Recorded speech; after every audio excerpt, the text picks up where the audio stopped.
Hey guys, tonight we slip back in time, not to the courts of kings or the blooded fields of war, but to somewhere quieter, colder, and far more precarious. You're standing barefoot on a dirt floor, your breath hanging in the frigid morning air. Outside, the wind rattles the shutters like a ghost trying to get in. Inside, the fire's gone out again. And your husband, he's off fighting someone else's war, somewhere far away, maybe never coming back. You are alone. Well, not entirely. You've got 3 kids under 10, a sick goat, and enough salted turnips to get through, about a week if nobody gets too hungry. No man around, no army, just you and winter. You probably won't survive this. So, before you get comfortable, take a moment to like the video and subscribe, but only if you genuinely enjoy what I do here. And tell me, where are you listening from? And what time is it there? Now, dim the lights, maybe turn on a fan for that soft background hum, and let's ease into tonight's journey together. You drag your shawl tighter over your shoulders. The chill crept in last night earlier than expected. Maybe the old woman at the market was right. This winter will be worse than the last. The signs were all there. Blackbirds flying too soon, the onion skins thick and tight, and the aching in your knee you can't quite explain. First things first, seal the house. Not that it's much of a house. Wattle and daub walls, a leaky thatch roof, and a wooden door swollen with frost. But it's what you've got. You stuff straw into the cracks, hang a heavy woolen cloth in front of the doorway, and pray it'll trap some heat inside. You wish you had oiled paper for the windows like the Reeves' wife, but you make do with a patched linen square. It keeps the snow out, but not the cold. Every little draft feels like a tiny betrayal. By the builder, by the weather, even by your absent husband. You try not to think about that last one too much. You scan the ceiling, looking for weak spots where the snow might leak through if it gets heavy. You climb onto the stool, ignoring the sharp creak of old wood, and press more reeds into the roofline, working with numb fingers. A nearby mouse watches you with suspicion. You consider eating it? Just kidding. Sort of. In the corner sits the hearth, the heart of the home. It's dark now, but you'll rekindle it soon. Without it, you'll all freeze by nightfall. Everything in winter hinges on that flickering orange core. Warmth, cooking, comfort, hope. But firewood's low. You ration it like gold, twigs for breakfast, a log for evening. No fire overnight unless you want to risk carbon poisoning. Not that anyone in your village knows that word, but some families just never wake up. The kids are still wrapped in furs on the straw bed, shivering in their sleep. You envy their ability to forget, if only for a few hours, that the world has turned bitter. You let them sleep. You need a moment, just a moment, to plan. Step 1, check the cellar. You lift the trapdoor and descend carefully, the ladder slick with ice. Below, the air smells of mold, earth, and desperation. You count your stores. 1 basket of root vegetables, half a sack of rye, some cheese so old it's talking back. You mutter a curse, then immediately cross yourself. You shouldn't have done that. Not with St. Agnes watching. You remember last winter when you boiled bark just to add flavor to broth. And the year before, when your neighbor's child nearly starved and her mother, well, no one speaks of that now. Historians still argue whether starvation truly claimed more medieval lives in winter than illness. But to you, the line between the two feels imaginary. When the body weakens, everything gets in: fever, cough, grief. Back upstairs, you peer outside. The village is quiet. Smoke curls lazily from a few rooftops, but most chimneys are cold. You're not the only one struggling. You pass the table and brush your fingers over the chess set your husband carved before he left. The bishop is missing a head. You smile, then frown. You haven't touched the pieces in weeks. You avoid thinking about him too much. Love is heavy in winter. There's a strange beauty in the stillness, though, a sort of frozen reverence. Everything slows down. The hens lay less. The cows moo less. Even the gossip dries up a little. Still, there's work. There's always work. You check the walls again. Any sign of rot or mold could mean disaster. You stir the ashes in the hearth, looking for embers to coax into flame. Nothing. You curse under your breath, then whisper an apology to the Virgin. Outside, you hear the distant barking of a dog. Then silence. You pull your cloak around you, thick with patches and memories. It used to be your mother's, or your mother-in-law's. Hard to say. You mend it every winter with whatever thread you can find. Once, you used horsehair. Never again. It itched for months. The eldest child stirs. She mumbles something about warmth. You force a smile and promise it's coming. You lie, but it's a kind lie. You'll make the fire soon. You'll find a way. You always do. Funny thing, historians rarely wrote about women like you. Too ordinary, too invisible. But you're the reason this entire world keeps going. You patch the roof. You grow the onions. You raise the soldiers' sons. You hold everything in place while men go off to be heroes.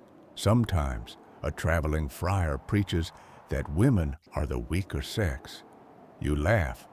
Then you go home and carry a bucket of frozen water uphill for a quarter mile.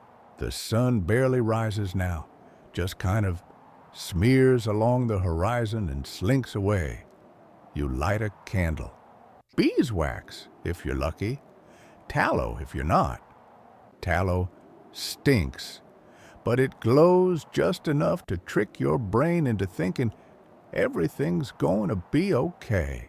You check the latch on the door again. You've heard whispers of deserters passing through the woods, armed, hungry, not choosy. But that's a problem for another day. For now, you just need to keep the frost from creeping in through the floorboards. Keep the babies warm. Keep your hands from cracking. Keep yourself from breaking. Winter's just begun. You wake before the light does. Your belly rumbles first, then the baby, then the rooster, and then the dread. Always the dread. Because it's food time again, and there isn't enough. Feeding a family without your husband.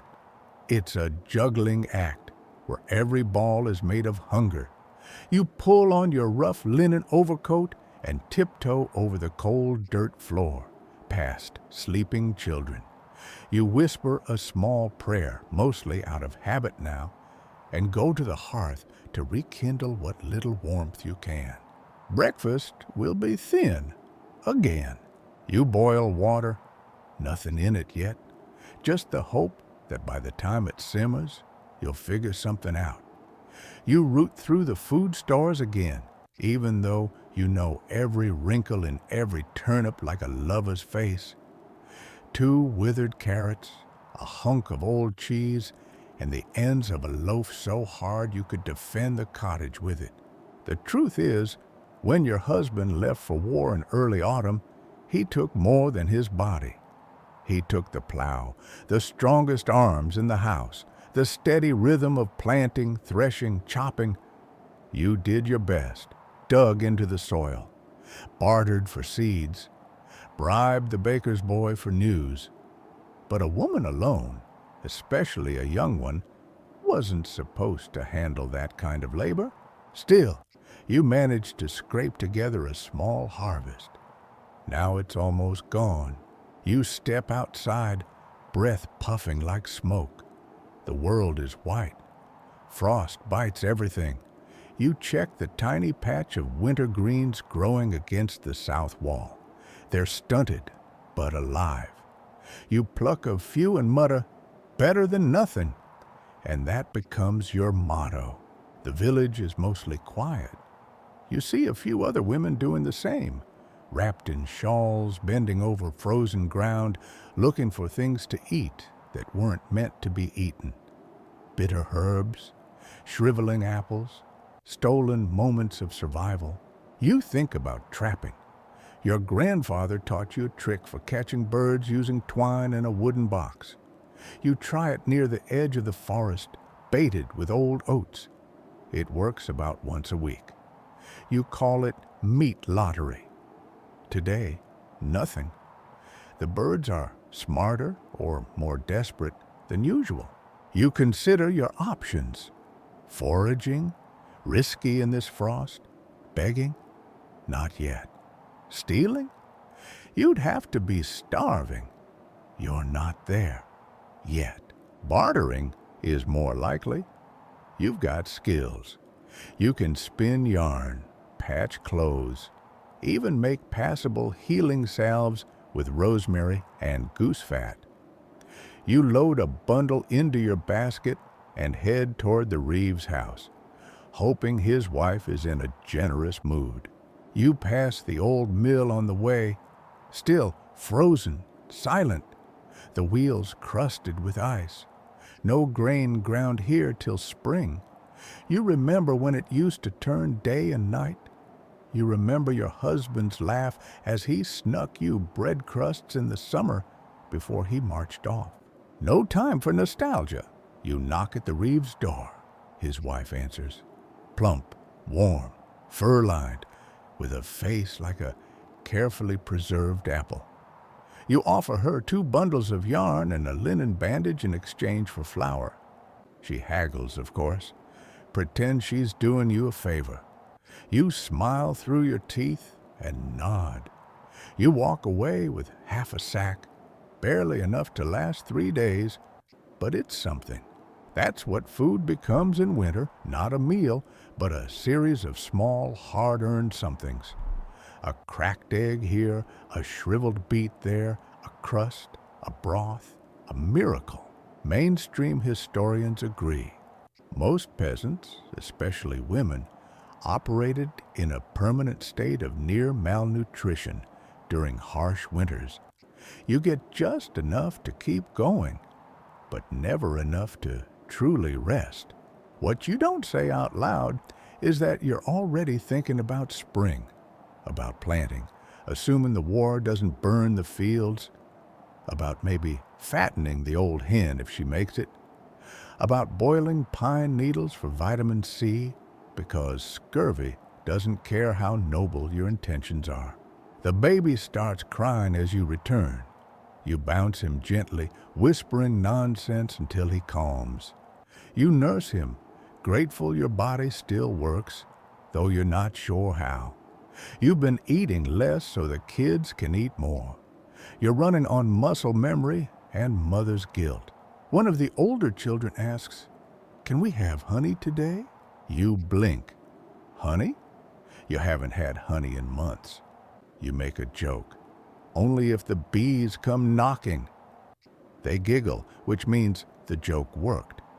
Humor becomes a shield, dull and dented, but still serviceable. Historians still argue whether peasant families supplemented their food with game meat. Technically, most hunting was illegal. Forests were owned by lords, and poaching was a crime.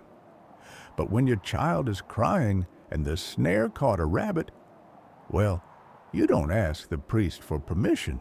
You remember last winter's feast day when the midwife brought squirrel stew. Best thing you tasted all year. You wish you knew how she caught them. Your neighbor Alice stops by. She's carrying a pot of barley porridge. She trades you a wool scarf for a bit of your cheese. Neither of you win in this trade, really, but the act itself feels like a win, a little community against the cold. There's a fringe theory that in the harshest years, women formed secret food-sharing circles, informal, undocumented, and incredibly dangerous if caught withholding dues from the manor. You believe it. You're in one. You pass along a message later that day. Goody Bray has a surplus of dried beans. You'll trade her a bundle of mint leaves and a charm for her daughter's cough. You hope it's enough. You don't have much else. You've learned the art of creative meals. Cabbage water with a bit of lard. Oat cakes as hard as roofing tiles. Mushrooms, if you're brave and sure they're not the bad kind. A couple of times you've fed your family boiled nettles. Not tasty, but they fill the belly. Kind of. There are little rituals too. You make your children say thank you after every meal, even if it's just crusts. Gratitude doesn't cost anything, and it keeps the bitterness away. Most days, you teach your eldest to stir the pot and test for flavor. She adds a pinch of salt like a queen, bestowing favor. You smile. She doesn't need to know you're down to your last handful. At night, you dream of apples, plump ones, sweet and red. In the dream, you eat 10 in a row and wake up chewing your blanket. You laugh to yourself, then cry, then go back to sleep. Feeding a family without a man's help isn't just hard, it's terrifying. But you're doing it, day by day, bite by bite. You haven't let them starve, not yet. And every bowl of watery porridge you serve feels like a rebellion, a victory. You tuck the children into the straw bed again. They fall asleep with bellies that are almost full. You sit by the hearth and scrape out the pot. One bite left. You eat it slowly. You let yourself enjoy it.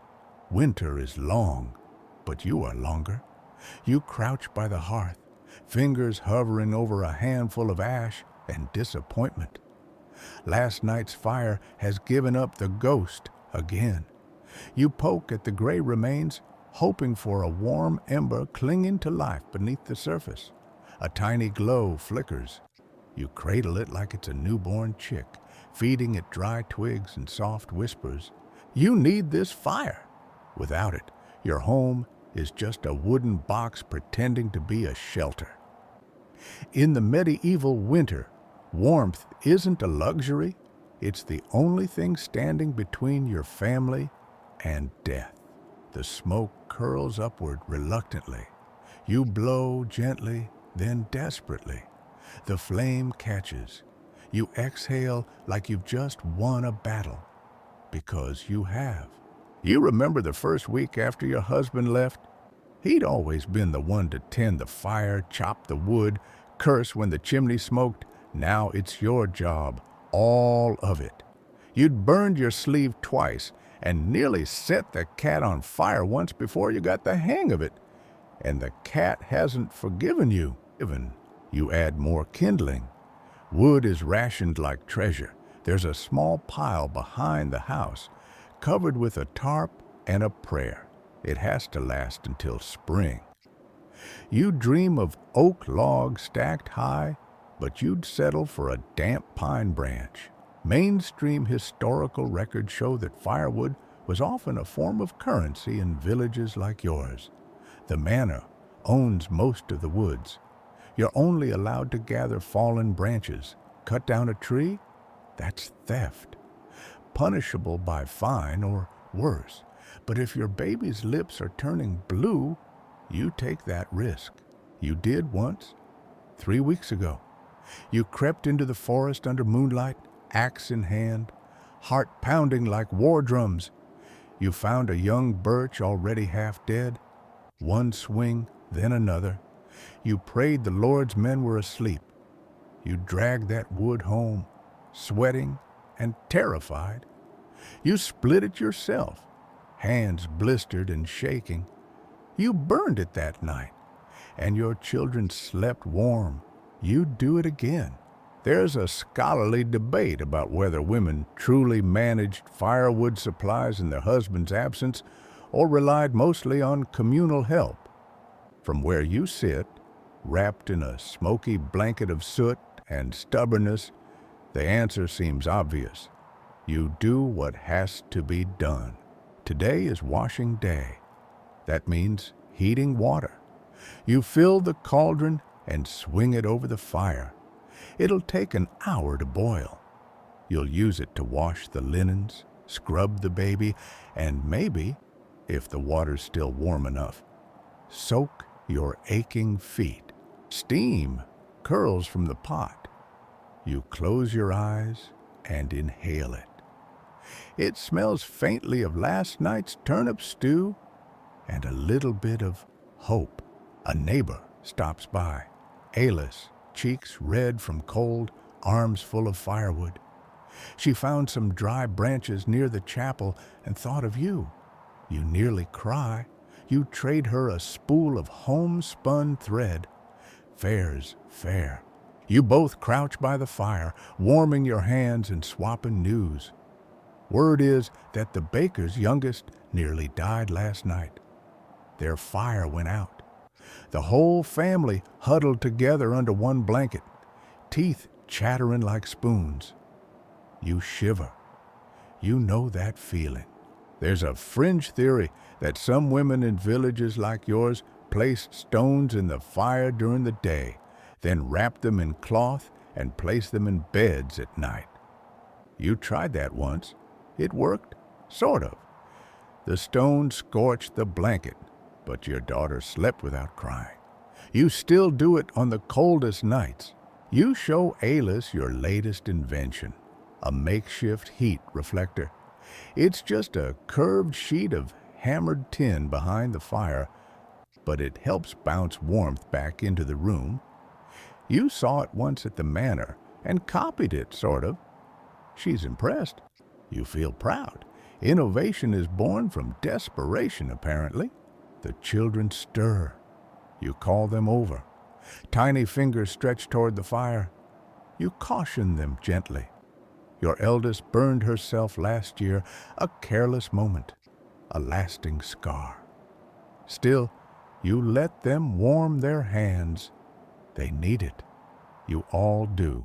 You pour hot water into a basin, add a few drops of rosemary oil from your dwindling supply, and wash the baby. He cries, then giggles.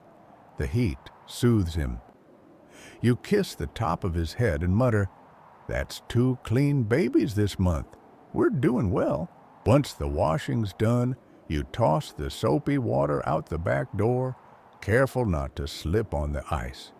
You glance toward the woodpile again. Still too low. You'll have to go out this afternoon, or trade something, or pray for a milder day. Historians agree that winter survival in medieval homes depended heavily on fire, not just for warmth, but for cooking, boiling water to clean wounds, and even emotional comfort. You'd argue it's the only magic you truly believe in, and yet it betrays you sometimes. Yesterday, the wind blew down the chimney, filled the room with smoke. The baby coughed all night. You considered sleeping outside just to breathe. But then what? Freeze to death under the stars? At least inside, the fire gives you a chance. You remember a funny moment 2 winters ago when your husband tried to light a damp log and cursed so loudly the dog ran off. You'd laughed for an hour. You missed that sound, the laughter, and him. You wonder if he's cold too wherever he is. There are times the fire crackles just right, and for a second it almost sounds like voices. You listen closely, not because you believe in ghosts, but because you miss conversation. The fire begins to dim. You add one more log, You'll skip tonight's fire if you have to. Let the kids cuddle together in the bed. You'll sleep beside the door, wrapped in everything you own. It's strange, this relationship you have with the hearth, like a marriage of its own, demanding, unpredictable, but vital. It keeps you alive. It warms your bones. It gives you just enough light to dream. You sit by it now, watching the flames dance. They flicker like memories, some sweet, some scorching. The baby snuggles against you. The older two whisper stories about dragons and heroes and warm feasts they've never known. You smile, even as your hands sting from the cold. Fire is fickle. It takes your time, your energy, your precious stores of wood. But when it catches, when it blazes, it feels like triumph. It feels like proof that you're still here, that you're not giving up, not tonight, not ever. You tug the needle through thick wool with a grunt. The thread bites your fingers, already raw from yesterday's wood chopping. Another tear in the sleeve, another hole in the sock, another reminder that nothing stays whole in this weather, not clothes, not skin, not even spirits. Clothing in winter isn't just about staying warm. It's armor. It's dignity. It's how you tell the world and yourself that you're still holding it together. But your wardrobe, a patched-together family of fabrics on the verge of open rebellion. You pull your youngest daughter onto your lap. Her tunic used to belong to your eldest. It's been handed down, washed thin, and stitched up so many times it practically hums when the wind passes through. You sigh and start reinforcing the shoulder seam with a strand of gut thread you made yourself. No, it's not ideal, but neither is frostbite. Historians agree that wool was the most common and essential material for medieval winter wear. And you've got wool. Not much, but enough. The trouble is, good wool is heavy, itchy, and miserable when wet. And let's not even talk about how long it takes to dry in front of a weak fire. You once had a cloak lined with rabbit fur. It was your dowry piece, soft, warm, and surprisingly elegant for someone who sleeps beside a goat. You gave it to the midwife last year when her baby caught the fever. You haven't regretted it. But you do miss it. A mainstream account might mention layering as the best strategy. Sure, if you've got layers. Right now, your middle child is wearing 2 pairs of stockings, each with their own hole in the heel. He's proud of them. He calls it double boots. You smile and pretend not to worry that he's growing out of everything faster than you can mend it. Winter clothing for children is an eternal race. They grow, the garments don't. You shorten sleeves by rolling them up with bits of twine. You stuff fabric into the toes of shoes to get one more season out of them. You hide your frustration when they come inside with muddy hems and torn hems. Again, you once tried weaving your own wool thread. It went badly, too tight. It curled like overcooked noodles. Ayla still teases you about it. You both laugh. Then she gives you a better spindle and you try again. Historians still argue whether rural women had steady access to spinning wheels or relied entirely on drop spindles. You've never even seen a wheel. You dream about one, a real one, with smooth wood and a foot pedal that doesn't squeak. You'd name it. Probably Mercy. Today you're working on mittens. Just one pair, no thumbs. They take too long. You're using scraps from an old blanket and the softest thread you've got.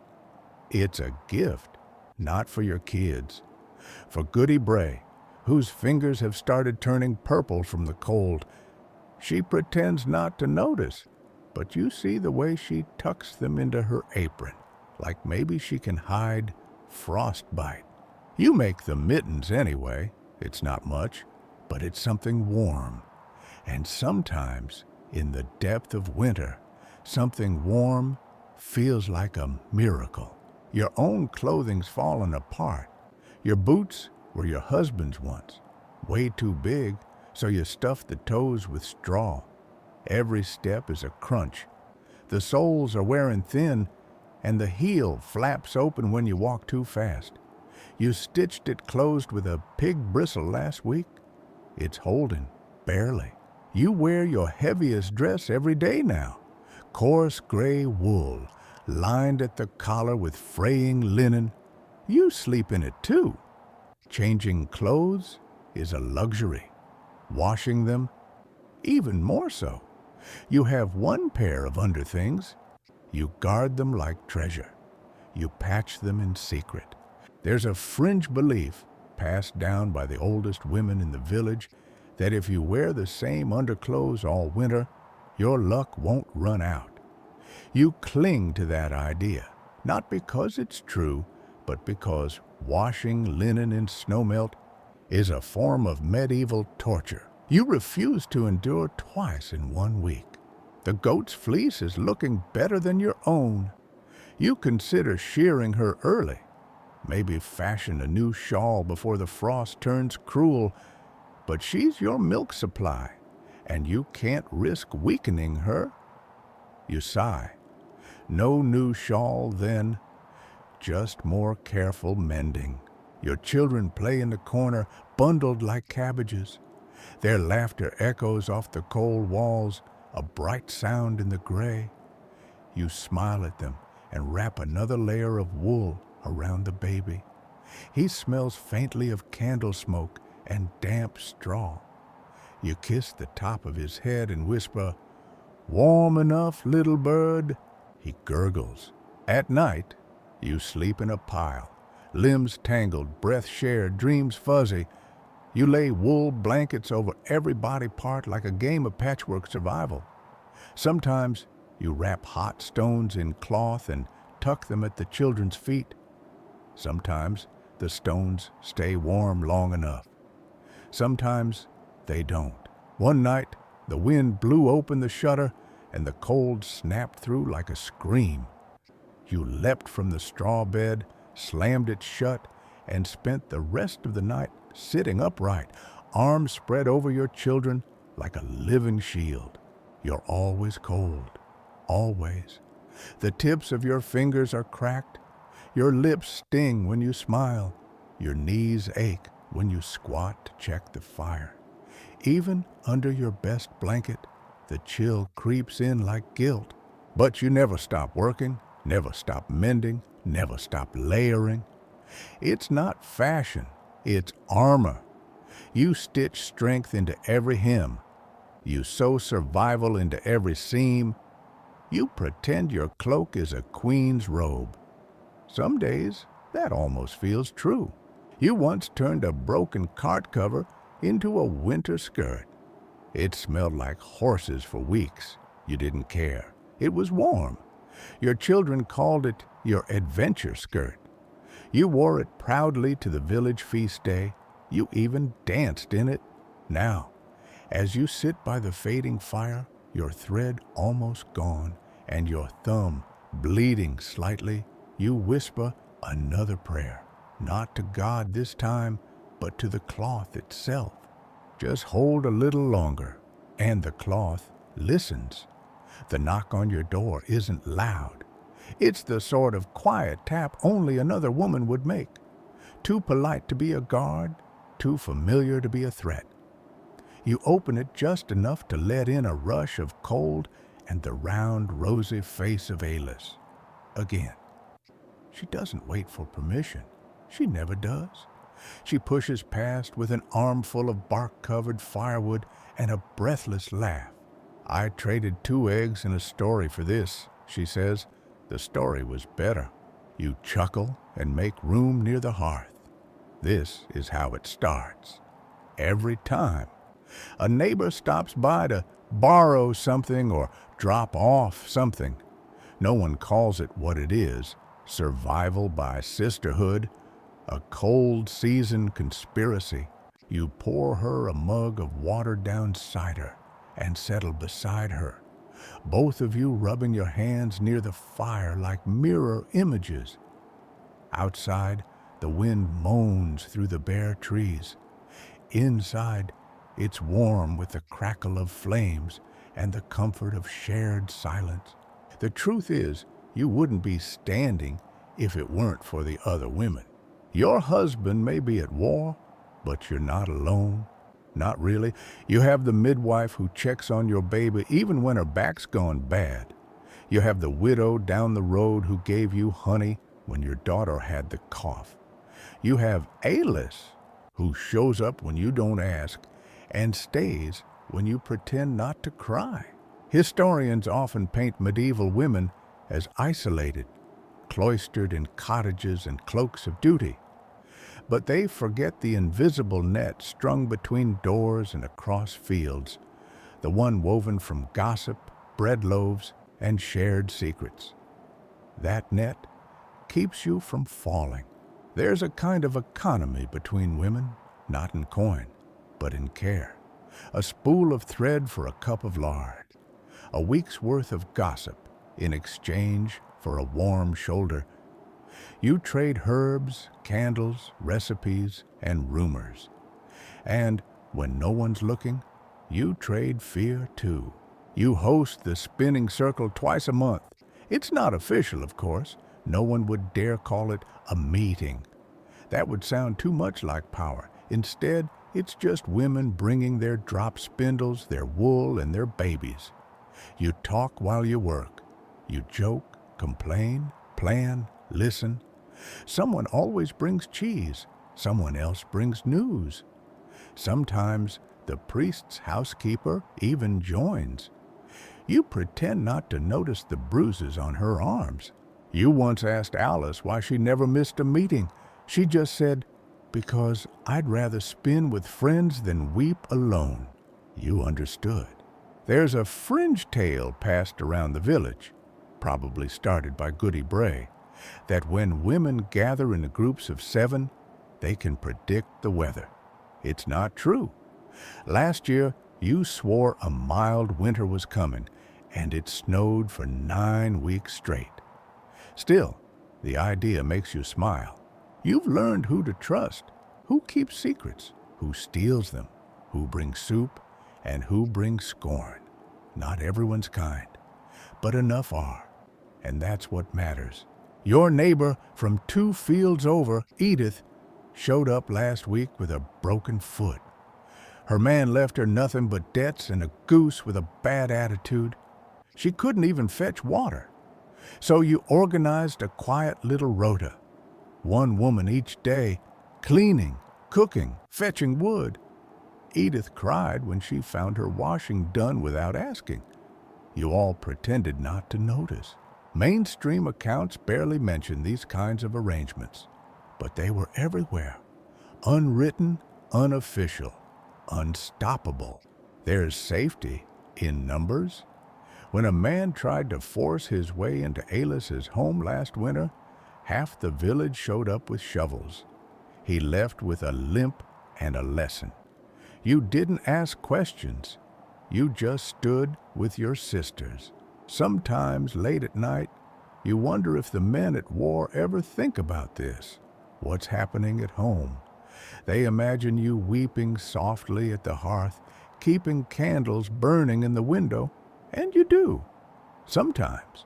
But mostly you're working, laughing, holding each other up with blistered hands and stubborn hearts. There's a beauty to it, a defiance.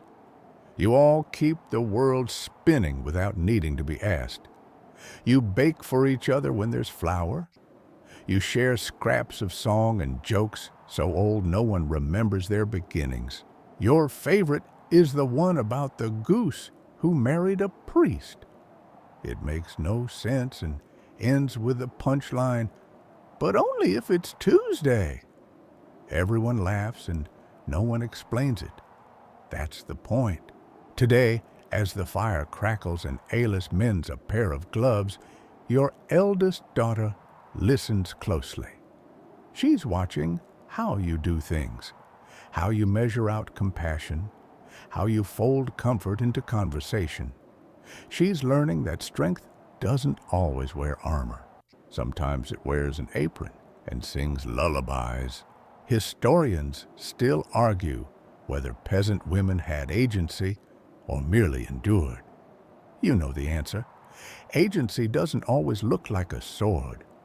Sometimes it looks like holding your neighbor's baby while she buries her father. When Alis leaves, you walk her halfway down the snowy path. She promises to bring apples next time, if she can steal any from the manor's orchard. You pretend to scold her, but your mouth's already watering. You pause and look around. Smoke rises from other chimneys. Shadows of women moving inside. You feel the net again, tugging gently, holding strong.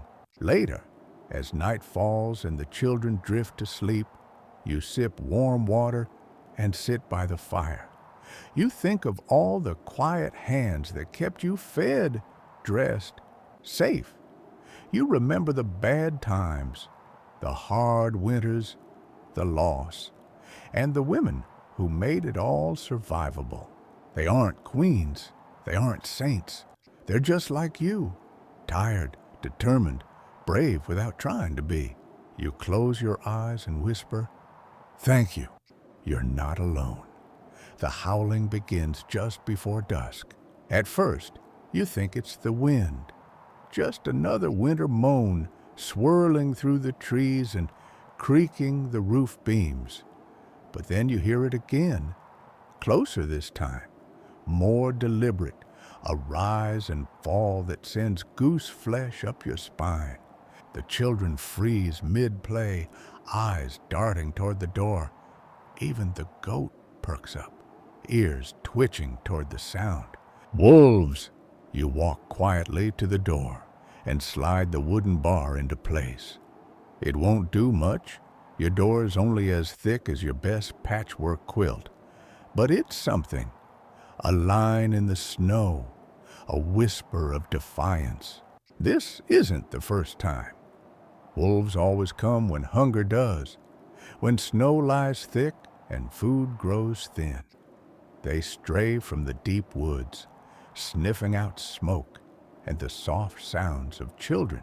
You've heard the stories, everyone has. The tanner's boy dragged off in the night, the priest's dog found in pieces. You don't know which tales are true anymore, but fear makes a believer out of everyone. You crouch by the hearth and throw in your last big log for the day. The fire spits and sighs, warming the walls just enough. You gather your children close and speak softly. "They're just passing through," you say, "looking for something smaller than us." They don't believe you. You don't believe you. But the lie is gentler than the truth. Mainstream historians note that wolf populations surged during periods of prolonged war and famine, especially in border regions and forests near abandoned farmland. When men march off to fight, they take the noise, the movement, the danger with them, and nature, like power, abhors a vacuum. But wolves aren't the only thing you worry about tonight. It's the silence afterward that chills you most. When the howling stops, when the woods go still, because silence means watching, waiting, deciding. You check the latch again. You check the windows. You check the axe. You keep it close. Not a proper weapon. It's dull from firewood and has a crack in the handle, but it's better than nothing. You've never swung it at anything living. Yet, your eldest watches you closely. She knows something's wrong, even if you're smiling too much. She whispers, "What if they come in?" You pull her close and stroke her hair. "Then we'll bark louder," you say. She doesn't laugh, but her grip on your sleeve tightens. There's a fringed tale in your village about wolves that turn into men. Or is it men who turn into wolves? The line's always been thin in the cold months. One story says a widow once invited a beggar in during a blizzard, and when she woke, her baby was gone and there were paw prints by the cradle. You don't believe it, but you keep a pot of garlic near the bed just in case. Superstition is just another form of preparation. Tonight, you sleep lightly. You bundle the children together in the straw bed and place the axe within reach. You stack a few clay pots near the door. If anyone or anything tries to get in, they'll hear it. You'll hear it. You sleep with one eye open. And yet, danger doesn't always wear fur. Last week, a man showed up at Goody Bray's cottage. Said he was a soldier returning from the front. Hungry, tired, cold. She fed him, let him sleep on the floor. The next morning, he was gone, and so was her silver rosary and her peace. There are whispers that not all deserters go back to their homes. Some become something else. Wolves in boots, men with hollow eyes and sharp knives, no loyalty to lords or law. You've seen those eyes once. Last winter, a stranger came to your door asking for water. You gave it, of course. He didn't thank you. He just stared at your children for too long, then left. You watched him walk all the way down the lane. Historians still argue whether rural women were routinely trained in defense or whether such instincts simply emerged out of necessity. You don't need training. You need fear, and you have plenty of that. You've set up simple tricks. A bell tied to a string across the back threshold, nettles scattered under the window ledge, the baby's rattle wedged between the shutters to shake if someone pushes them. You might not be strong, but you are smart and desperate. And sometimes that's stronger than muscle. You've also made alliances, quiet ones. Goody Bray has a dog. Alice keeps a knife under her bed. The widow near the river has a bow her husband left behind. You've made an agreement. One scream from any house, and the others will come running. It's not foolproof, but it's something. You sleep with that knowledge tucked between your ribs. You hear another howl. This time, it's farther off. You exhale. The baby stirs. You rock him gently, humming a lullaby your mother sang, one about stars and soldiers and keeping warm. You change the lyrics. You always do. The original verses end in loss. You catch yourself drifting, and you force your eyes open one more time. The fire's low now, just embers. You want to feed it more wood, but you don't dare go outside again tonight. You remember a story from when you were young. An old woman told you that wolves only attack when they sense weakness, that they can smell fear like blood. You never believed it until now. You're not weak. You're exhausted. You're stretched so thin you can see through yourself. But you're not weak. You're here. And if anything comes through that door tonight, wolf, man, or ghost, you'll stand your ground. You'll swing the axe. You'll scream for the others. You'll protect what's yours. Because that's what you do. That's what you've always done. Outside, the world is silent again. You let your shoulders relax, just slightly. You tuck the children in tighter, lay the axe down beside you, and close your eyes, just for a moment. You listen to the rhythm of their breathing. You listen for the wolves. You listen for dawn. The morning sun is just a suggestion. hidden somewhere behind layers of pewter gray clouds. You wake stiff and sore, curled around the children like a human barricade. The fire has died. Again. You don't even groan anymore. It's just part of the rhythm. You stretch quietly. Check the door. Still barred. No scratches, no paw prints. Just a thin drift of snow that made its way under the threshold like a white sigh. You survived the night. Again. Now it's time to leave. It's not something you do lightly. Winter travel is dangerous, exhausting, and often humiliating, but some tasks can't be done from home, especially when you need to pay your taxes or beg for leniency. You prepare slowly, layers first, underdress, tunic, apron, shawl, 2 pairs of wool stockings, a hood, the boots your husband left behind, now nearly flapping at the heel again. You bind them tightly with strips of cloth and hope they hold. You don't bring the children. It's a long walk to the steward's manor, and the road is glazed with frozen slush. Alice will watch them. She always does.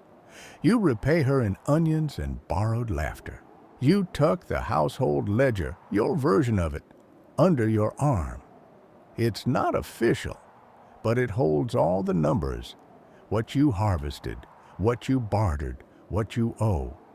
You've practiced how to say it all with a straight back and polite voice. There's something particularly humiliating about explaining your poverty to a man who's never spent a day hungry. Historians agree that most peasant women in medieval villages were still subject to manorial obligations, even when their husbands were away. You still owe grain, wool, labor, or coin, regardless of who tills your field. The steward doesn't care that your plow broke or that the wolf came too close last week. He only cares that his lord gets what's due. You trudge out into the cold. The road is a slippery serpent, winding between frozen fields and trees, wearing coats of rime. The snow is knee-deep in places. You lean into the wind, the ledger clutched like a shield. Every footstep is a labor, every gust bites your cheeks, but you keep walking, because staying home won't cancel the taxes, and the alternative, punishment, seizure, debt, is worse. Halfway there, you pass the old shepherd's hut, abandoned for years. You remember the man who used to live there, old Torek, who could whistle birds down from trees. He vanished one spring. They say he walked into the woods and didn't come back. Some claim wolves. Others claim he chose it. You think about that more often than you admit. You finally reach the steward's house, a large stone building that looks absurdly warm. You knock. The servant who answers eyes you like a stray dog. "I'm here to speak for my household," you say, proud that your voice doesn't waver. He makes you wait in the cold. When the steward finally appears, he doesn't look up from his scroll for a full minute. You take the time to unclench your fists. Smile. Show no weakness. He asks what you've brought. You explain 2 sacks of barley, dry, barely enough but clean, a spool of thread, and half a cask of cider, diluted but drinkable.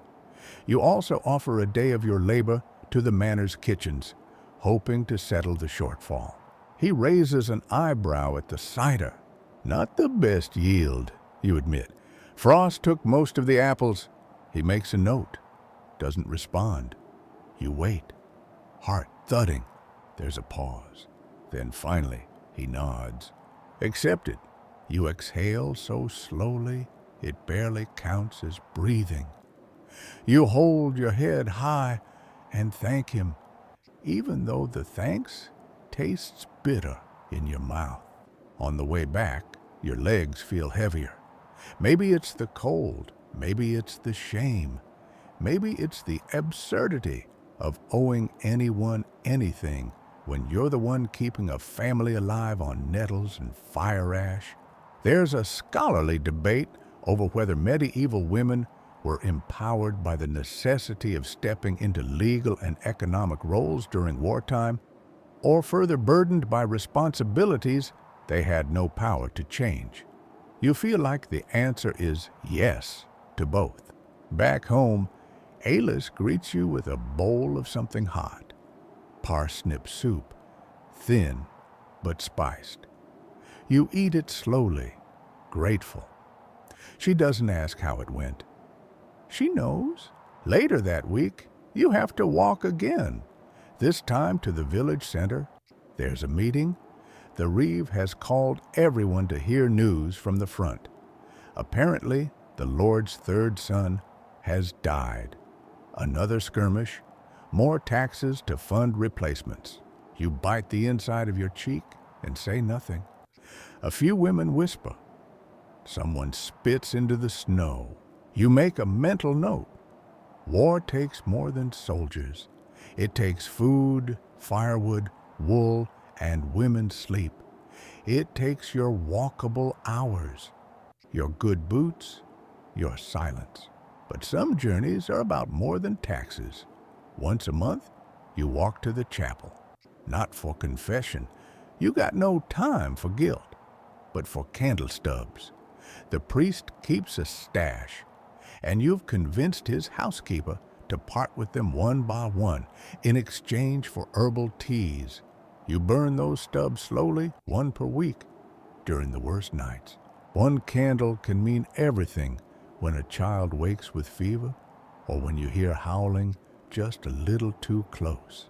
There's a legend in your village that if a woman carries a candle lit from the chapel's flame, no wolf will touch her. You don't believe it, but you do it anyway, not for safety, for hope. And now, as the days crawl by and the snows deepen, you walk a little less. Each trip takes longer. Each footstep feels like a borrowed promise, but you still do it. Because there are things that must be delivered, debts that must be paid, and lives that must be carried, even through snowdrifts and sleet and silence. You walk because you have no other choice, and somehow you always find your way back home. You know it before you see it. The smell gives it away. Damp fur, rot, and something sour that doesn't belong inside a barn. The goat's sick.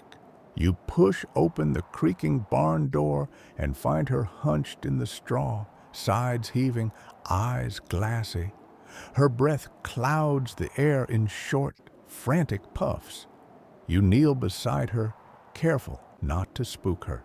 She barely lifts her head. That's not good. This goat, stubborn, loud, surprisingly smart, is your milk, your bartering chip, your children's closest thing to a pet.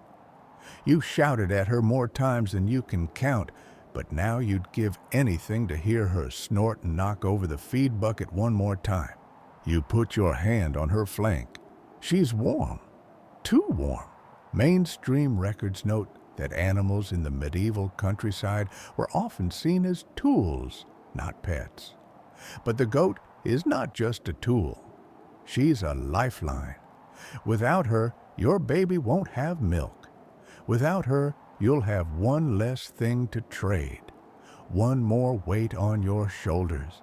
You murmur to her softly as you check her legs, her belly, her breath. You don't have training, but you have experience. She hasn't eaten. She hasn't chewed her cud. Her ears are too hot.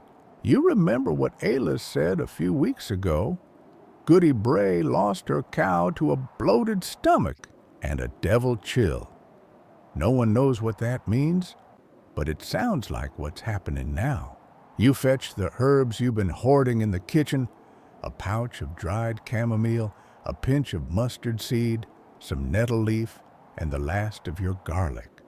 You mix it into a slurry and coax it between her teeth. She spits half of it out. You try again.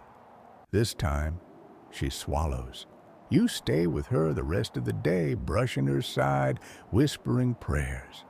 You tell her stories, silly ones, like you tell the children.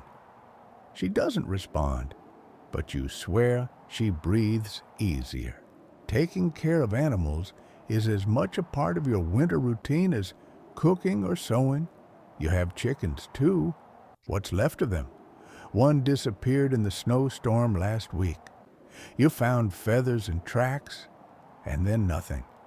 You didn't tell the children. You just made the stew a little richer that night. Historians still argue whether medieval peasants treated livestock with genuine affection or saw them purely as utility. But affection and utility blur when something warm sleeps beside your fire and bleats when you leave the room. You've mended this goat's leg before, delivered her kid in a snowstorm, fended off a fox with a shovel when she screamed in the middle of the night. She's earned her place. You love her, even if you grumble about her hooves on the floorboards. Tonight, you check on her again before bed. She's still breathing, still not well, but not worse. You count that as a win. You scoop a handful of clean hay and lay it beside her. She leans into it with a sigh. You whisper, "Don't you leave me, old girl." She flicks her ear, maybe in agreement. This isn't the only animal illness you've seen. The pig 2 farms over caught something last month, something wet and awful. The smell lingered for days. They had to put it down. The whole family wept. That pig was supposed to be their spring meat. You hope you're not next. A fringe tale among the older women says animals take on human ailments if you talk to them too much. You laugh when you think of it, even though your laughter's tired and hollow. If that were true, this goat would have your bunions, your stress, and your patience level. Still, you talk to her. You always have. In the dark hours, you whisper to her what you won't say to anyone else, that you're scared, that you're tired of counting firewood, that you miss your husband more than you admit, that sometimes you hate the snow, the silence, the stillness. She just blinks at you, slow and soft. That's enough. By morning, she's still alive. You feed her gently, warmed mash, bits of oat. She chews this time. That gives you hope. You rub her ear like she's a cat. She flicks her tail and knocks over your bucket. You laugh, then cry, just a little. Later that week, your goat is back to standing, not strong, but upright. She even bleats once when your daughter walks past. Your child shrieks with joy and hugs her like a friend. You allow it. It's one moment of celebration in a season that's been mostly survival. There's no vet, no medicine, no guarantees, just you and herbs and willpower. Mainstream sources often list women as animal keepers in manorial records, especially during periods of male absence. But what they don't say is that it's more than feeding and mucking out stalls. It's nursing, it's grieving, it's thanking an animal for giving you something, milk, meat, warmth, without ever asking for much in return.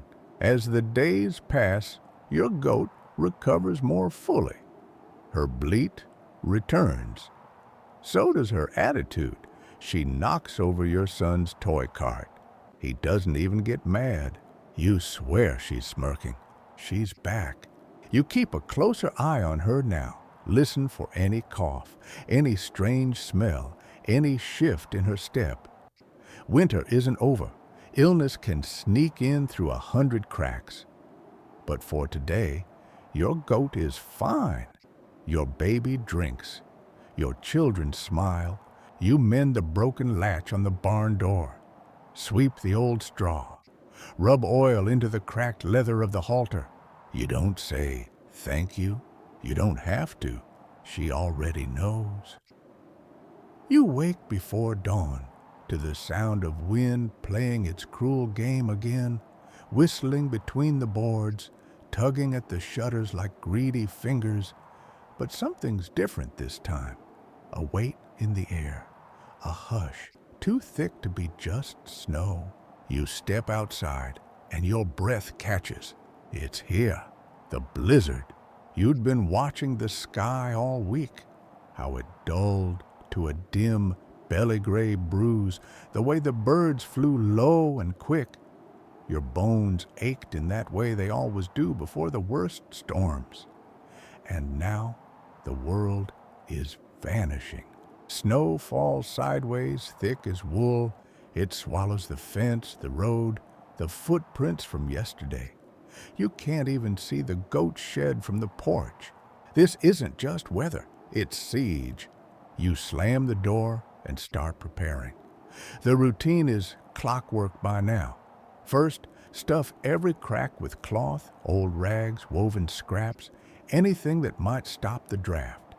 Next, the fire. Feed it early, feed it well. You can't afford for it to die today. No one can. The baby stirs. You wrap him in layers before he's even properly awake.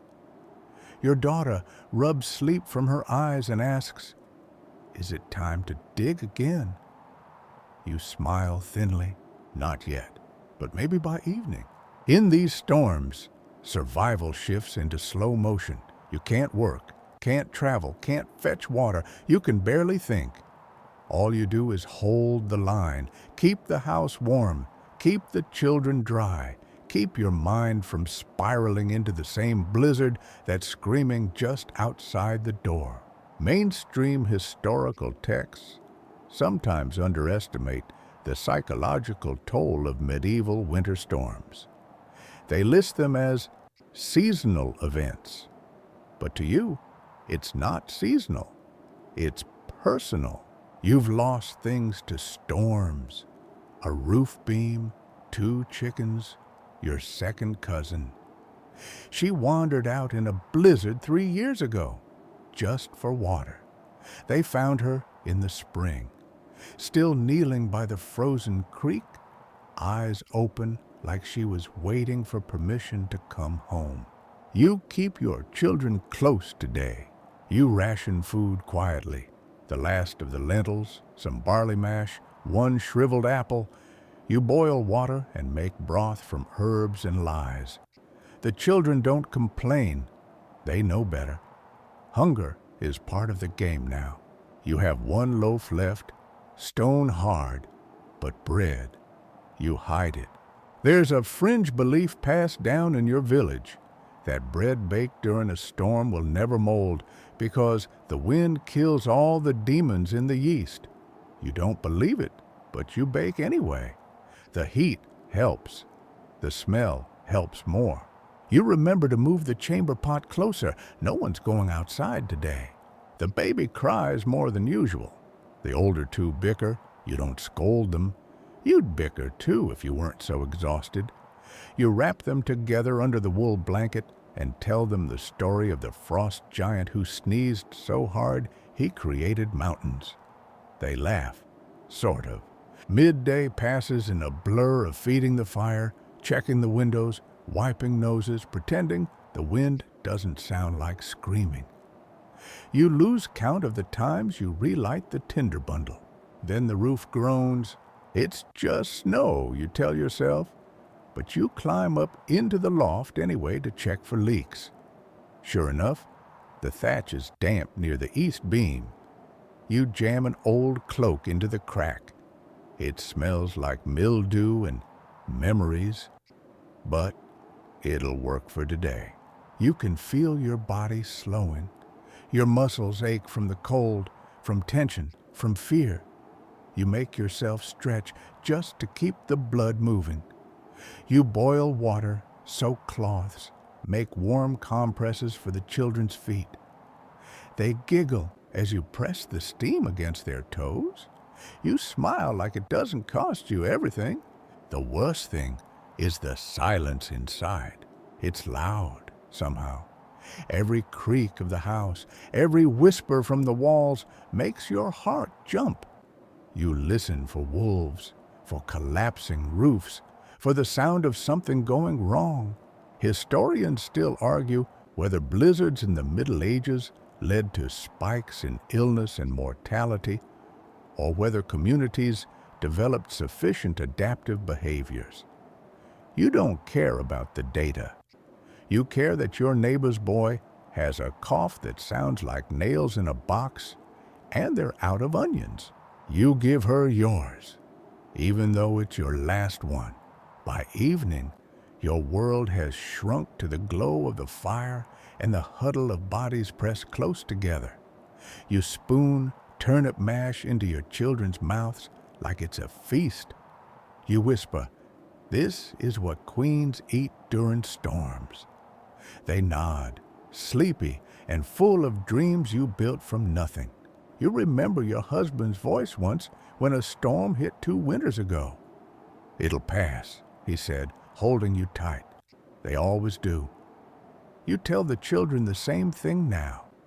You pray it's still true. That night, you sleep in shifts. You wake every hour to feed the fire. You rotate the children so no one freezes too long on one side. You listen to the storm scream like a choir of angry spirits. You whisper lullabies and hope your voice is louder in their dreams than the wind is in their ears. You make a mental list of what needs fixing tomorrow. More kindling, roof check, snow shoveling. You add, "Try not to cry," for good measure. Sometime near dawn, the wind stops, not slows, stops. Like someone cut the strings. You don't trust it. You wait. 5 minutes. 10. Then you crack the door. A gust of powder stings your cheeks. The snow is high, nearly to your waist. But the sky is lighter now. The clouds are breaking. The silence is real this time. The storm has passed. But the work has just begun. The sky is a faded blue now, the kind you only see after something brutal has ended. It's quiet. Too quiet. Even the birds haven't come back yet.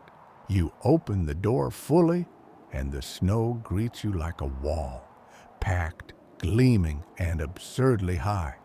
It covers everything: fence posts, firewood pile, goat's shed. Even the path to the well has disappeared. You exhale through your teeth and roll up your sleeves. The first shovelful is always the worst. The second isn't better. By the third, your back is cursing your name, and your fingers have gone numb through 2 layers of wool.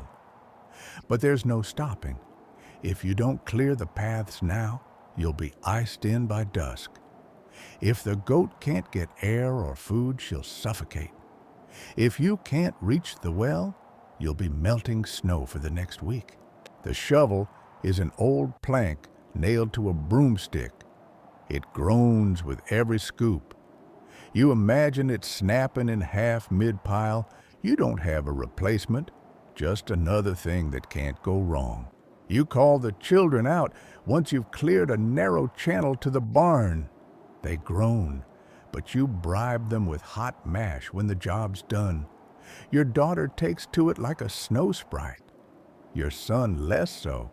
He mostly falls over repeatedly and laughs. You let him. You're not just digging out the snow. You're reclaiming your space, the barn, the well, the chicken hutch, even the path to Alis's house. It all belongs to you again, at least for now. Mainstream historical sources often note that heavy snowfalls led to days of complete domestic isolation. But they miss the next part, the day after, when everything must be undone, uncovered, repaired. That part falls to you. The barn roof held, but barely. You climb up carefully, broom in hand, and knock the snow down before it crushes the rafters. It cascades in a white wave, nearly burying your son below. He shrieks in delight. You don't scream at him. His laughter is rare enough. You check on the goat.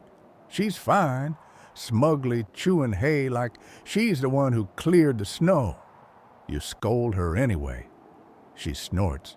You rub her forehead with icy fingers, then retreat before your toes freeze solid. Inside, you strip off your outer layers and hang them by the fire. The steam rises in thick columns. Your feet burn as they thaw. You wince, but you're used to it. Alis arrives mid-morning, red-faced and triumphant. I dug a tunnel to your fence, she announces, shaking snow from her cloak like a dog. It's a little crooked, but it'll get you to the Widow Brand's. And guess what? You arch an eyebrow. She still has onions. Your stomach growls. There's a fringe tale, half joke, half legend, that the first onion you eat after a storm will bring back your luck. You nod solemnly. Then it must be fate. You trade her 2 beeswax candles for one of them.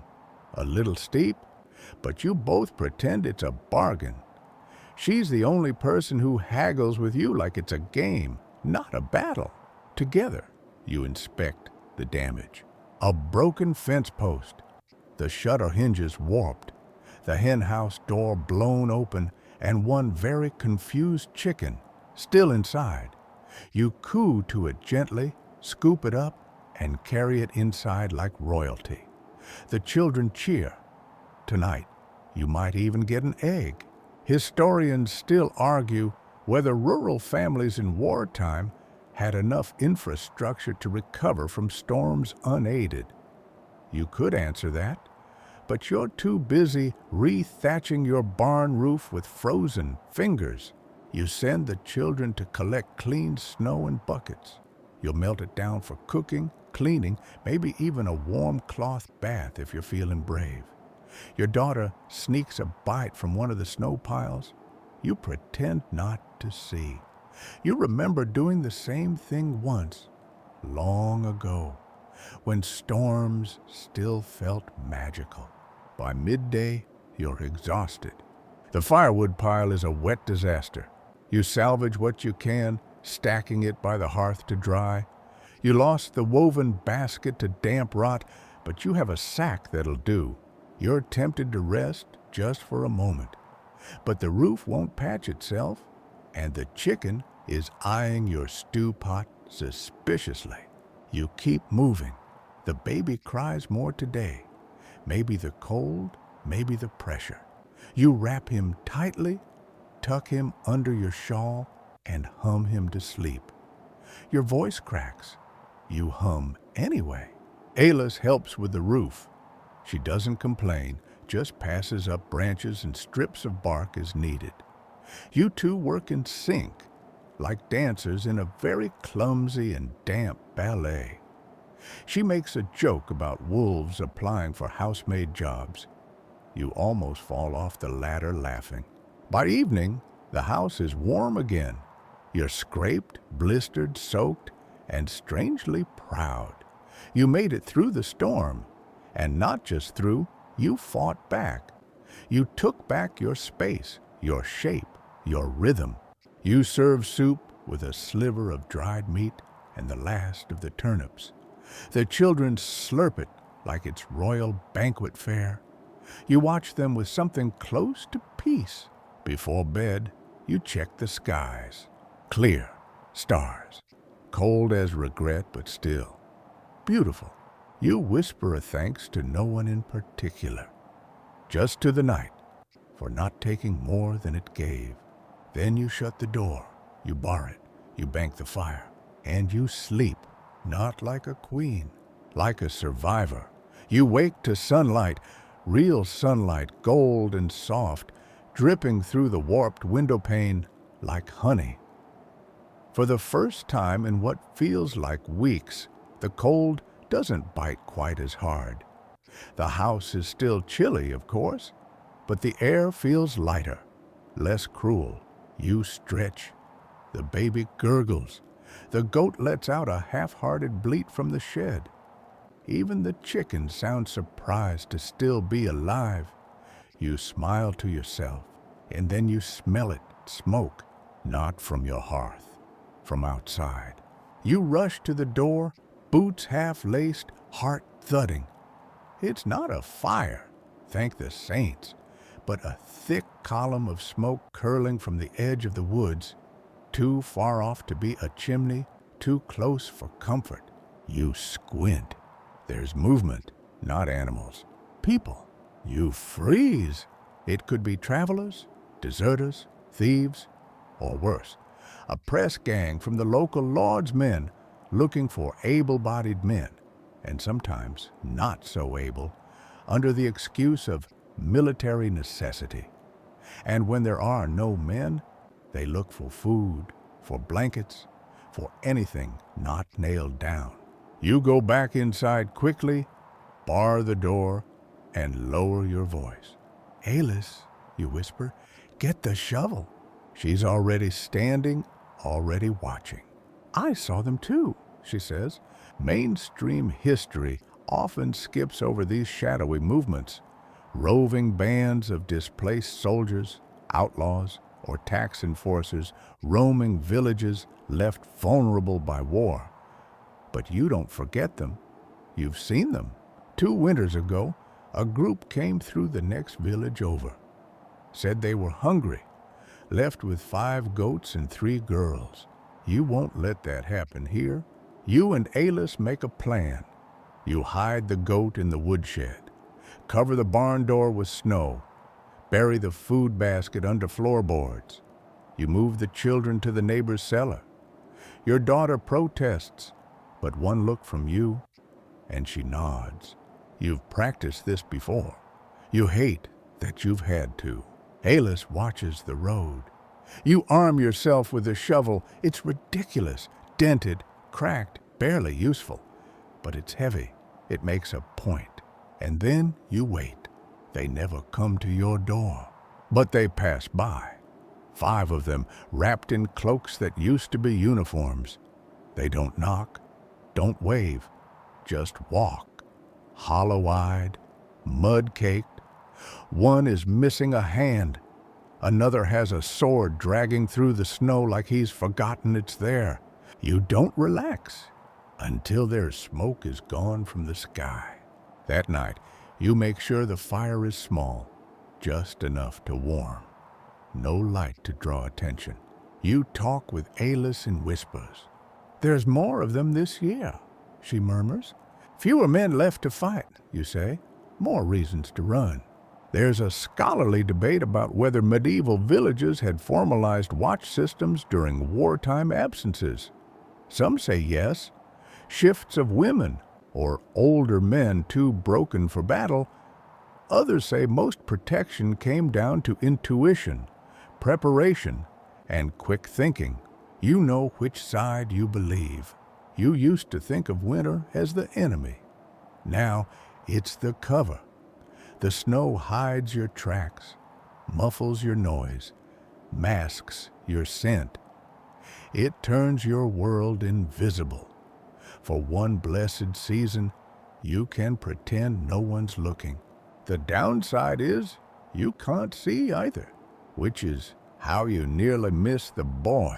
You find him 2 days later, curled under the tree line behind the barn, barely moving. Maybe 12, maybe less.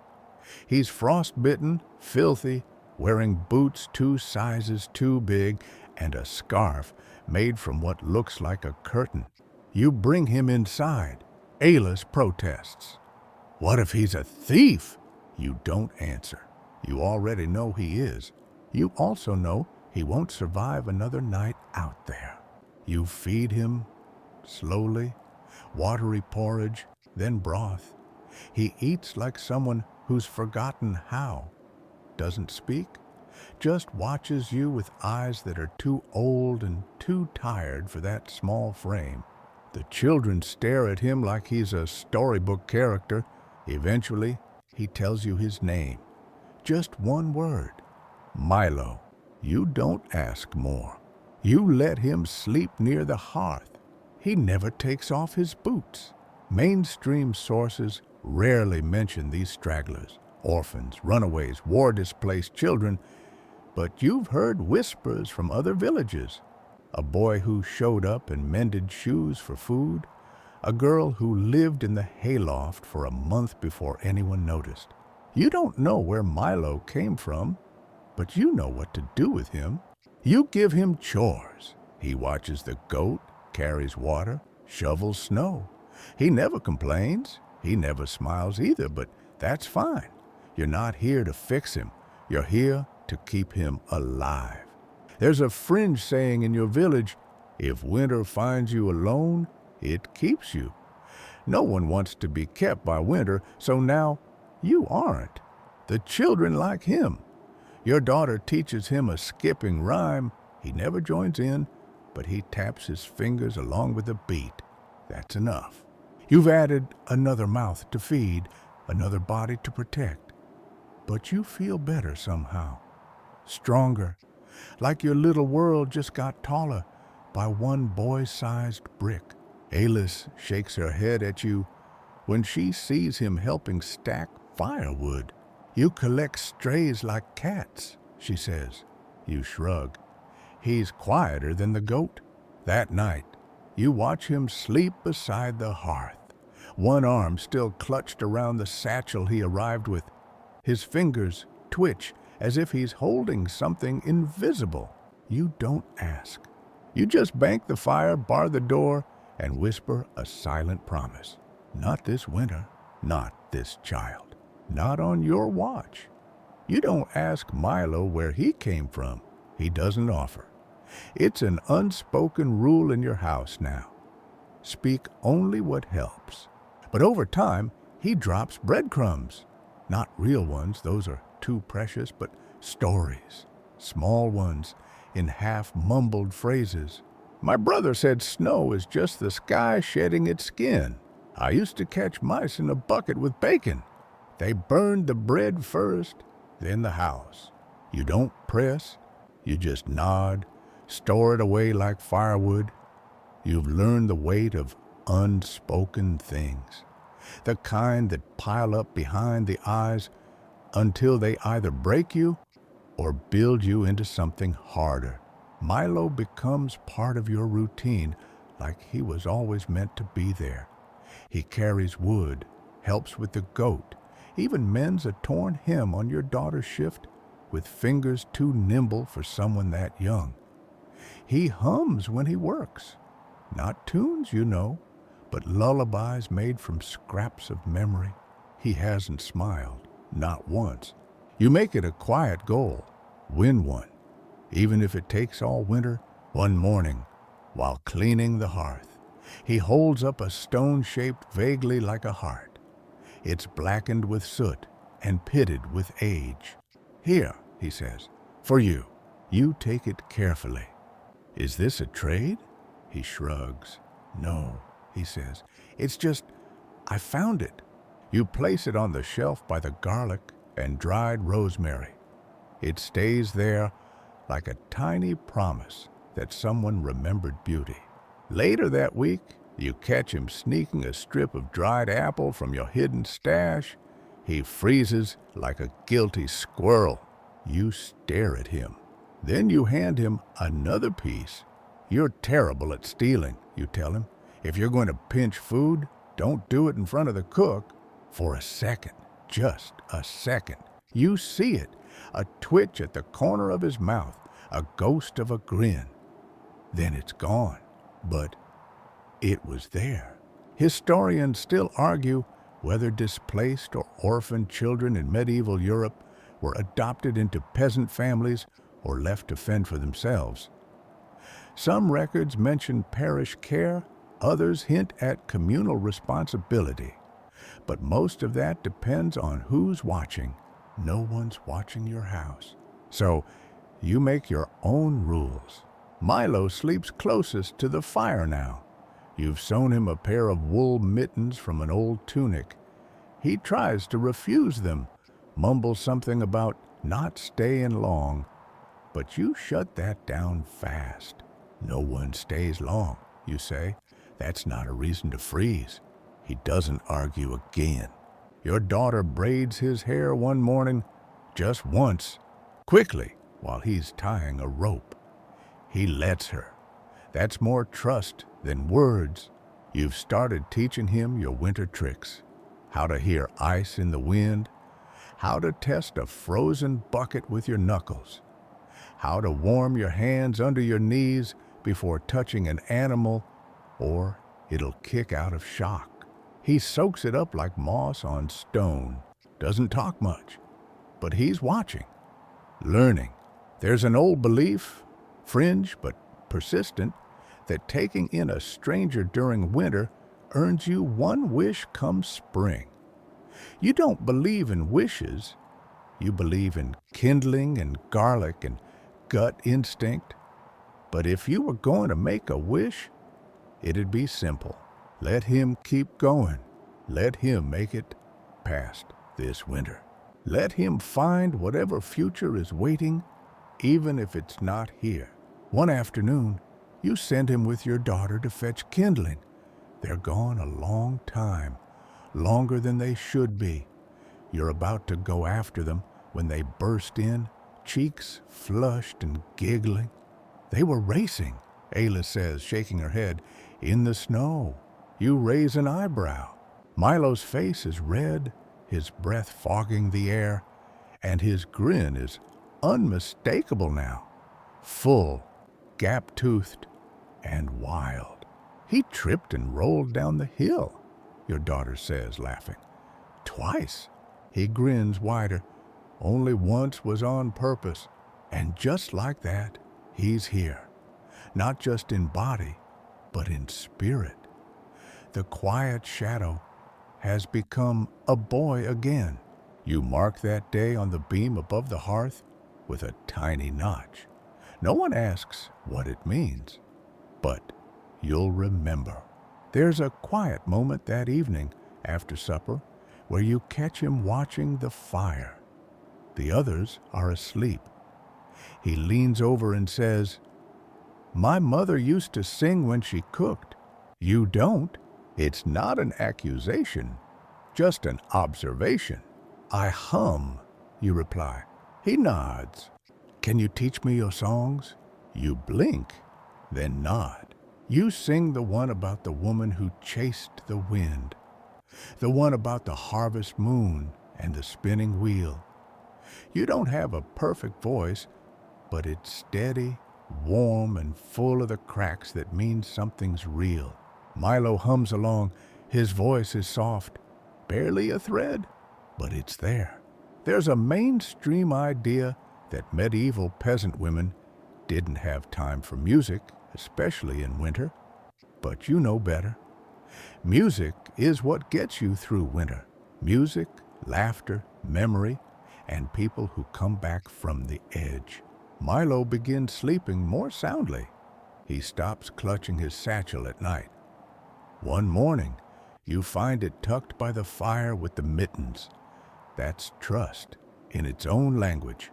Your children have started calling him our cousin, half in jest. You don't correct them. He helps mend the window with melted wax and linen scraps. He builds a snow barrier for the hen house. He whistles a strange bird-like tune while gathering twigs. He's not your blood, not your son, but he's yours now, your family, in the way that only winter forges, under pressure with fire and frost. At night, as the snow falls soft again, you tell the children the story of the ice sprite who stole a little boy's shadow and how he had to journey to the sun to get it back. Milo listens closely. When you finish, he asks, "Does he get it back?" You pause. "Not the old one," you say, "but he grows a new one." He thinks about that, then nods, and goes to sleep with a smile on his face. You'd nearly forgotten about the messenger. But one fog-wrapped morning, just as you're pouring hot water over oats and planning the day's chores, a sharp knock. echoes at the door. Not a polite knock, not a neighbor's rhythm, a cold official rap, rap, rap. Your stomach drops. Alis freezes halfway through peeling a parsnip.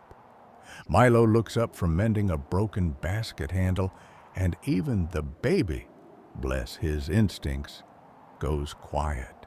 You open the door slowly, keeping your body braced behind it. He stands there in the gray, wrapped in a wool cloak with the Lord's colors sewn onto one shoulder, frayed and stained, but still legible. He's barely older than Milo, nose red from windburn, lips chapped, horse steaming behind him. "I bring word from your husband's captain," he says plainly, offering a folded parchment sealed with wax. You reach for it. Your hand trembles. You will it to stop. The paper is cold, heavy, and already dampening from the fog. He doesn't wait. "Delivery made," he mumbles, mounting again. No reply required. And just like that, he rides off into the white. Your daughter watches from the corner, fingers tangled in her shawl. "Is it bad?" she asks. You stare at the letter. "I don't know," you say honestly. Historians agree that wartime communication during the medieval period was sporadic, slow, and often devastating. Weeks or months would pass between letters, if they arrived at all. Many were never written. Some delivered years after death. Others never delivered at all. You break the seal with a broken hairpin and unfold the parchment slowly, like it might bite. It's short, so short. Alive, wounded, but alive. He was injured near a river, leg crushed under a fallen horse. Healing now in the care of a monastery. He says he will return before spring if he can walk. You read it again and again. It doesn't change. Alive. You sit down hard, knees buckling beneath you. You want to sob, to laugh, to yell. But you do none of those. You just breathe. In, out. Hands shaking like you've been holding them still for 100 years. Alis reads your face before you speak. "He's alive?" she asks gently. You nod. "Will he return?" "Maybe." It's not enough. It's everything. You place the letter high on the mantel, near the garlic and the stone Milo gave you. It feels fragile there, but safe. The children ask questions you don't answer. Not yet. You need time to believe it first. The next few days are full of tiny changes. You clean the hearth more often, restitch the good tunic, fix the broken latch on the front door. It's not vanity, it's readiness. Hope is a dangerous thing, but it's also the one that keeps you walking. You teach Milo how to lay kindling your way, not Alis's. More compact, burn slower. You don't know why, except that someone taught you once, and maybe one day he'll pass it on. You also start baking again, not just for sustenance, but for taste. You sprinkle in the last of the dried apples, a pinch of crushed mint. The children light up. Even Alis looks suspiciously pleased. "There's no feast," she says. "There's no funeral either," you reply. "There's a fringe belief in your village. If you light a candle after receiving good news, the flame will guide your loved one home. You've always thought it silly, but that night you do it. One stub of beeswax, one flickering flame. You set it beside the letter. The days stretch onward. Slowly, the weather softens, then sharpens again, like it can't decide who it wants to be. You find yourself talking to the goat more. "He's alive," you whisper while brushing her flank. "He's coming home," she snorts. You chuckle. "You'll like him," you add. "He doesn't yell, and he scratches behind the ear properly. The children start asking more questions. Your daughter wants to know what he looks like. Your son wants to know if he'll bring sweets. You describe his laugh, his big hands, the way he always burned the soup, but insisted it was smoky flavor. You don't tell them about the scars he might carry now, or the limp. You'll save that for when it's real. There's a scholarly debate over how wartime absence reshaped gender roles in medieval villages. Some argue women merely held the place until men returned. Others claim these months, or years, redefined the idea of household entirely. You think the answer is layered. Yes, you missed him, but you didn't break without him. You adapted, you led, you protected, you mothered and mended and held the world together with ash and determination. And you'll do it again if you have to. But for now, you prepare. You recheck the food stores, count the eggs. Stretch the wool one more time to knit an extra pair of socks, just in case. And at night, when the fire glows low and the air hums with sleep, you touch the letter on the mantel and whisper, "Come home," not as a plea, as a promise. The days grow longer, just barely, just enough. A minute more of sunlight here, a little less frost on the sill there. It's not warmth yet, but it's the hint of it.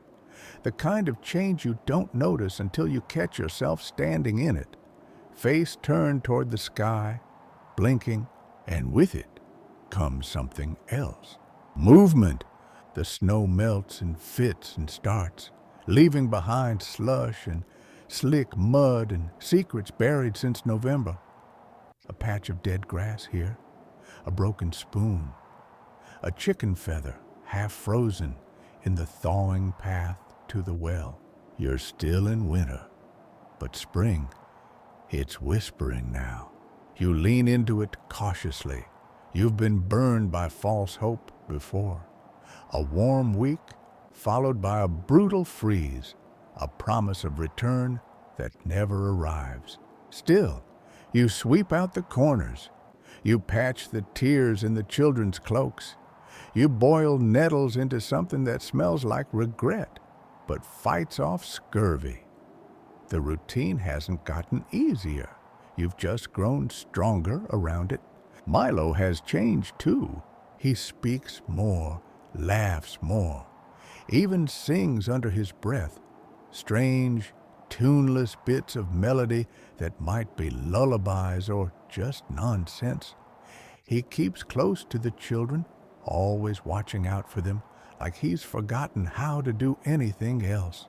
You teach him how to bake, properly this time. First, you warm the flour with your hands. You explain, don't just dump it in. He smirks. Why? It doesn't care. It knows, you reply. Dough always knows. He believes you, or at least he pretends to. There's a moment just after dinner, candlelight low, everyone tired in that soft, heavy way, that Milo asks, "When do we stop surviving?"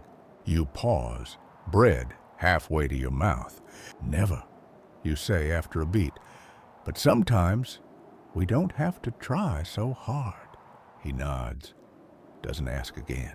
Historians still debate whether emotional recovery occurred during peacetime transitions, especially for women who had held entire households together during prolonged absences. Did they collapse when relief came? Did they resist returning to old roles? Or did they simply carry on, quietly altered?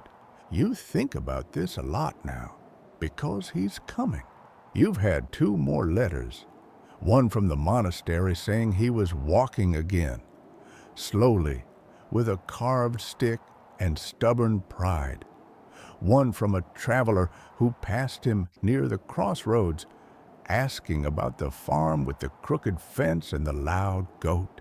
He's close, close enough that every morning You stare down the road longer than you mean to. Close enough that the children draw little chalk figures in the dirt with a beard like father's.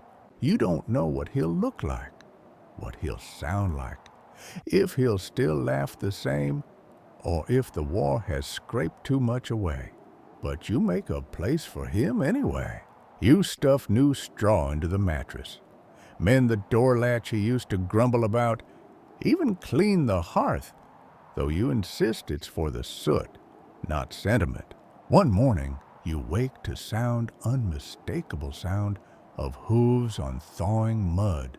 Not fast, not loud, but real. You don't run to the door. You walk, and there he is.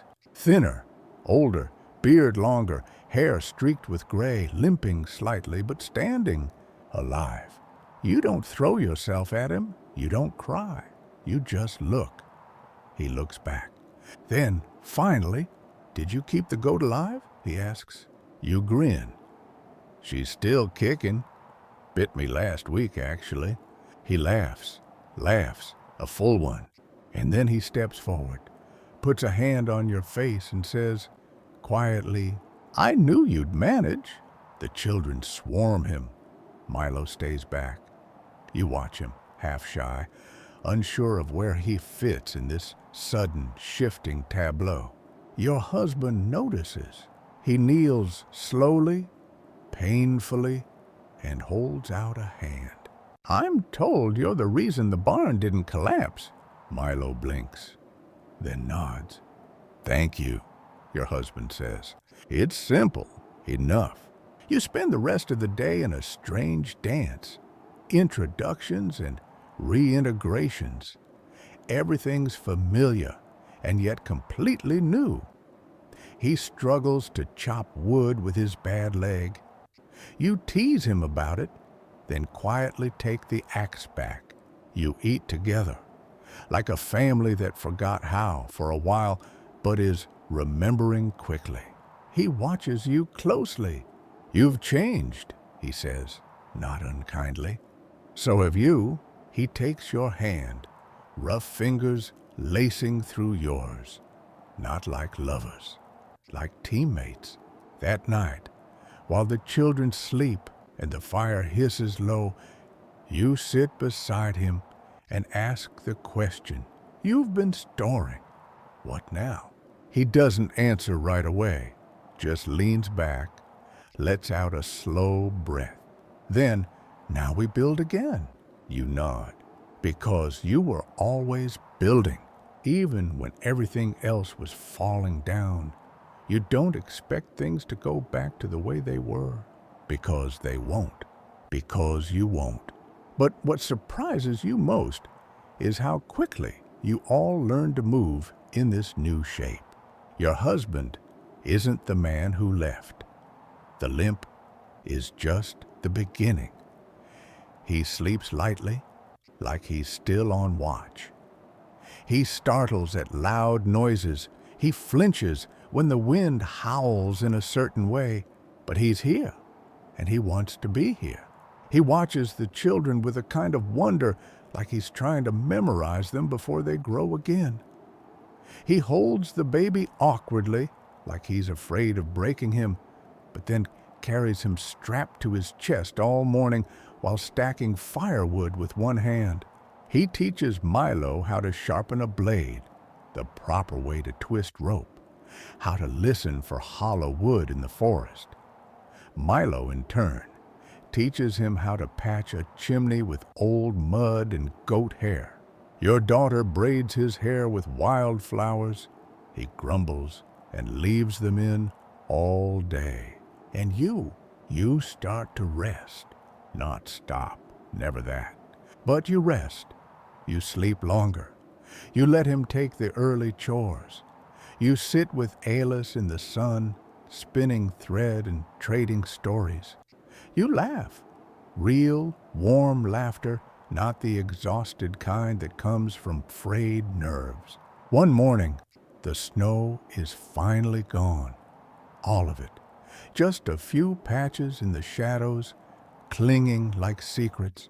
You take a walk together, just the two of you. The path is muddy, the air still cold, but the birds are back, and so are the colors. Soft green moss, early crocus blooms, the deep brown of living earth. I dreamed of this, he says, of you, of home. You squeeze his hand. I stopped dreaming, you admit. Too dangerous. He nods. He understands. There's a scholarly debate over whether the return of husbands from war brought peace or new conflict.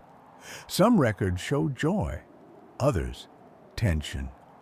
Many women had grown into full command of their lives and homes, then suddenly were expected to relinquish it. You feel that tension sometimes. When he tries to fix something you already fixed. When he forgets you've been holding the house up by your own spine for months.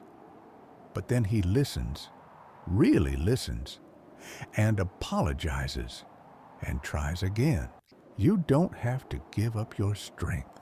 You just have to learn how to share it. Milo doesn't leave. You ask once, gently. He shrugs. Nowhere to go. Your husband doesn't press either. One day, he hands Milo a new knife sheath, hand-stitched from scrap leather. Stay as long as you want, he says, and so Milo stays. The baby starts walking. The goat has her own baby, ugly as sin, but healthy. Your daughter learns how to write her name with a stick in the dirt. Your son carves faces into firewood stumps and insists they're guardian spirits. Alice finally kisses the baker's youngest son behind the granary. She tells you over stew, blushing and beaming. Life comes back, not all at once, but in pieces. You gather them. One afternoon, as you hang linens in the sun, you feel something shift inside. A kind of loosening. Not relief. Not yet. But release. You survived the winter. You all did. There's an old belief among the village elders that surviving a hard winter earns you the right to start over. That the earth forgets your old worries. And you should, too. You don't forget. But you forgive yourself for the moments you broke, for the fear, for the days you barely held it all together. Your family is stronger now, not in spite of the hardship, but because of it. You kept them warm. You kept them fed. You kept them together. And now, as spring unfolds its first full breath, you finally let your body soften. You sit in the sunlight with a warm cup. The smell of herbs and ash and bread still clinging to your sleeves. You think, quietly, that you may have done enough. And in the distance, the children laugh. The wind doesn't sound like screaming anymore. It just sounds like wind. The days grow longer still. The ground warms beneath your feet. The trees stretch out in green surprise, their limbs no longer heavy with ice. The goat chews calmly, the chickens resume their squabbles, and your hearth burns now more out of habit than necessity. You've made it through the worst season, not just the storms outside, but the ones inside too. Now, in the quiet between chores, you take deeper breaths, the kind that fill your chest all the way, the kind that don't carry weight. And as dusk rolls in soft and slow, you light a candle, not because you need it, but because you can, because the light is no longer a defense, but a choice. Milo sleeps easily now, curled like a cat, no longer clutching his bag like a lifeline. Your daughter dreams aloud, whispering fragments of song and story. The baby coos. Your husband stirs beside you, one hand always reaching for yours in the dark. You close your eyes. Let your limbs grow heavy. Let the day dissolve. You are warm. You are safe.